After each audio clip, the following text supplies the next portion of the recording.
And then a teacher told me, Terry. Good morning, everybody. James Machado here. I have a celebrity with me. Check it out. What's your name again? Terry Horton. Terry Horton. And she was the lady that found the Jackson Pollock painting that was all the controversy about getting it authenticated. With and forensic science. It just didn't have a signature. And this is information I remember. It didn't have a signature on it, but it was his style. And I understand they were doing some research, and the paint matched right, the style matched right, and it was just a whole debate like that. And I think it was potentially worth millions of dollars, and it just needed to be proven that it was it, kind of thing. And that's what I remember. But let's hear the story from the horse's mouth. Oh, who are you giving this to? Just you? On my Facebook. On Facebook? Well, I haven't put it there yet. I'm just filming it now, but I would put it on Facebook later if it's okay with you. Yeah, I don't care. But you haven't seen the movie. No, I have not seen the movie. You should watch the movie. And I'll tell you what, I tell everybody to watch the movie for this reason. We are considered as the common citizen, right? Mm-hmm. The walk of life, the common citizen. And what it's like to go up against Wall Street in the good old boys club. Yeah. That's what I run into. Mm-hmm. And it pissed them off. Yeah. And they don't want to accept forensic science. There's been a lot of controversy here, there, and yonder about it. But that's because it's the old school powerhouse, the Pollock-Krasner Foundation. But as the new generation comes in, this is a century of fucking science. Yeah. Right? Mm-hmm. Okay. So they have to accept it sooner or later. Sotheby's is now setting up their own forensic department. But they wouldn't do it, when I first started with this thing, but eventually we would. I'm 84 years old, and I probably won't get to see it sold. Yeah. But I got 4 sons. They'll take over. There you go. So, and it's been a fun ride. I had a lot of fun with it. Cool. I didn't know when I bought it. I had no idea who Jackson Pollock was. That's why when the teacher told me, Terry, I'm no expert, but it could be by Jackson Pollock, and I said, who the fuck is Jackson Pollock? So you still own it? Oh yeah. Yeah. Right. How many years now? Pardon me? How many years have you had it? Since 1992, I think, something like that. Nice. And obviously it's still for sale. Pardon? Still for sale if somebody will pay what it's worth. Yeah, what I need is, it is not a matter of what you know in this situation, it's who you know. Yeah. Pure and simple. There's no ifs, ands, and buts about it. No, the art world is corrupt. Oh, Wherever there's big money, you're going to find corruption. Is this true? It's a silly thing, but it's like the reality is like the world just kind of goes, oh my God, I can't believe she found it. Yeah, well, she's got it. So since she found it, it can't be true. But that's right. I found a prehistoric skull. Oh, and I show it to people, and they go, "Oh, that can't be a skull because the teeth wouldn't have fossilized." I go, "So you see the teeth?" Right.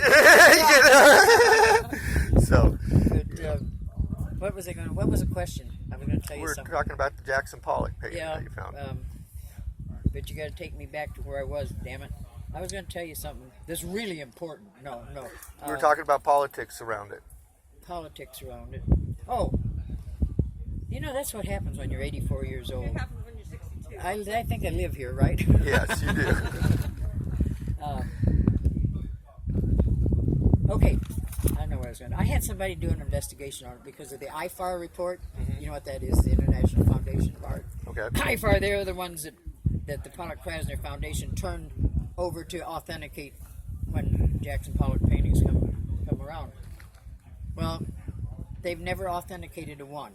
And to give you an example how good they are, they had a guy submit his painting to IFAR, and it was already in the catalog raisonné, and they rejected it.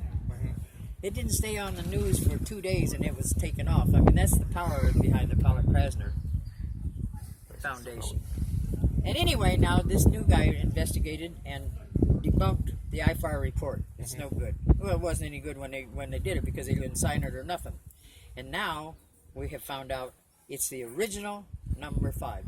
Awesome. The original number 5 was done on canvas. Mm-hmm. The original, number 5 that they use now is on fiberboard. Mm-hmm. The one that David Geffen had, sold for $140 million. Mm-hmm. But nobody ever knew what happened to the first one. Mm-hmm. It was damaged. Pollock tried to patch it. He couldn't, so he painted a new one on the fiberboard. Mm. I have the original. Nice.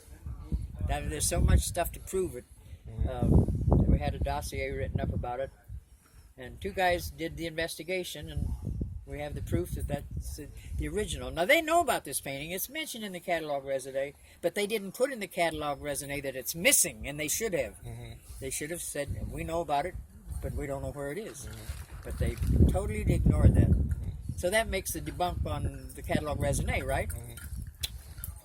So now all we got to do is just make them accept it, and they probably won't, but the new generation will. See, I have a random question.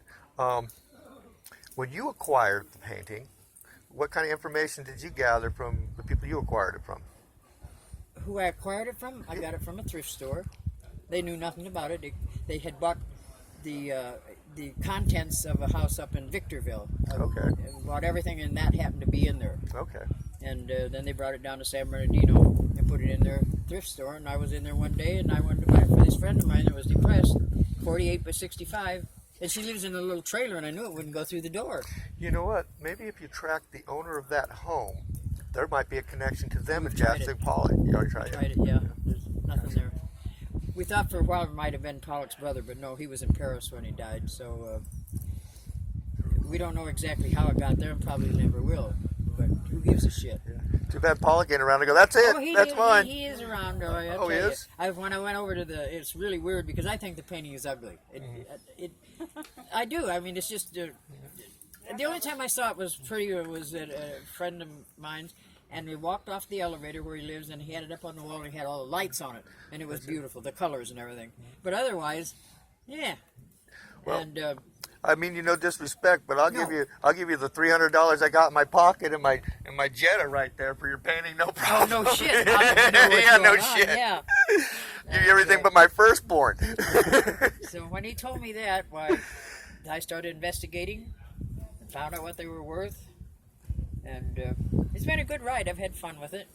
But they know it's real. They know it is. But I know what I was going to tell you. If somebody in society had bought it, they'd have taken and authenticated it right away. There would have been no question asked. But since I, as a ex-truck driver, only went to the 8th grade, raised in the hills of Missouri, a misfit or whatever you want to call it, they're not going to do it for me. I got you. But if you know and it is not what I know or who I know, what I know, it's who you know to get this done. Yeah. Pure and simple. It's that way in everything. Where there's corruption, it's not what you know, it's who you know. Yep. Pure and simple. Now, the new generation coming up, they're starting to accept forensic science because this is a century of science. Everything we touch and do is scientific, right? Yeah. You're doing scientific right there with that thing. But, you want to hear something really funny? I bet you I know what she's going to say the day she sells that painting. I told you so. Neener, neener, neener. No. They're going to say, what are you going to do now? And she's going to say, I'm going to Disneyland. I'm going to the casino. Yeah. Pollock I Casino. probably will never see it sold, at 84. But I got the boys. But so they're working on it right now, and it's coming around slowly but surely after this new report come in on IFAR. And the proof about it being the original number 5 is just getting with the right people. And then they can go to these people and say, let's put it in the catalog raisonné because they took a chance on it and they've got the money to back it up. Yeah. I mean, the Pollock Krasner Foundation is backed by people that donate money to it, right? So you got enough money, you can get done. You can get whatever you want done. Yeah. But I don't have the money. I'll tell you a funny story. I was at an art show one time. I think I was doing the show, the 60 Minutes show, and he took me to in a gallery to see some art. Boy, it's hard to keep my thoughts. My mouth gets going, but my mind doesn't catch up with it. What was the question? It's terrible. You're talking to her about 60 Minutes. Something that, I know. And there were some art experts that standing over in the building there, and they were talking amongst themselves about this mystical feeling that they get when they authenticate art. They get one guy looks at one, and one looks at another, and then some of them get earaches, and some of them get in their stomach and the whole bit. And I couldn't stand it, and I walked over to him, and I said, I want to know one thing. You all all of you get a different mystical feeling when you look at the art. Does any of you, is it like a climax or a bowel movement? And they all walked away but the one guy, and he says, I wish it was How a do you guys climax. work this out? Do you touch it and it gives you goosebumps? It means it's Oh, real? That's the way they authenticate, see? You know, or if you smell it and it Yeah, makes and you... that's why they don't want forensic science in, your because nose art hair experts tingles. will have to get a real job. Yeah, I hear you. They will find out all the corruption within the art world, and they will find out that so many of the paintings that are in the museums are fakes. Yeah, really, all the reals are fakes and all the fakes are real. Yeah. That's the way it seems to It's always be, you know. But I just say the art world is corrupt. But wherever there's big money, there's corruption. It doesn't matter what field you're in. Yeah. You know, so. Well, hey, I want to say bless you and Oh, yeah, let thank me you much. interview And I there. didn't mean to bore you with this stuff. no, but you it's all asked me, good. so I like the story.